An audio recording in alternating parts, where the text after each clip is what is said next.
PKT ndini majority wemachun again Rudaman nikuti bandi Ini Costa wekumaware I'm Sim Danzo King Manigo Manikit Music. kunyangwe tazopesana but tisave tazosiyana mumwe wangu nekuti murudo zvakawanda zvinoitika kunyangwe tazopesana but tisave tazosiyana mumwe wangu nekuti murudo zvakawanda zvinoitika Mwanaskana usafi wandipaisa pa uri ndakaperera ndakagara inini ndazvipira kuti nini chakutora mwanaskana usafi wandipaisa ndoisiva inga wani ndinokoda satsonyengedzana chido ndatanaka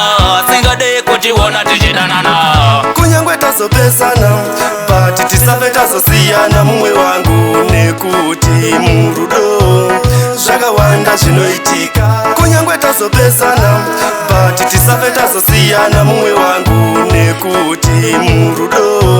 zvakawanda zvinoitika pauri bebi ndakagara ndazvipira kuti ndiwe wangu uchandibikira zvakawanda zvichauya kutipesanisa but iwewe bebi usazviterere pauri chingoziva ini ndinokuda kunyangwe ndiri kure kure newe ichakwana nguva bebi ndichakutora usateerere vanhu vanondishora kunyangwe tazopesana but tisave tazosiyana mumwe wangu nekuti murudo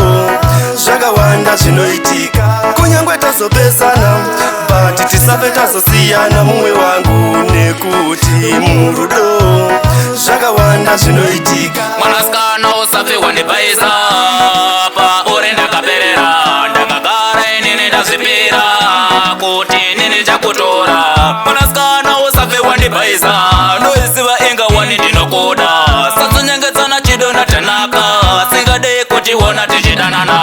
kunyangwe tazopesana but tisave tazosiyana mumwe wangu nekuti murudo zvakawanda zvinoitika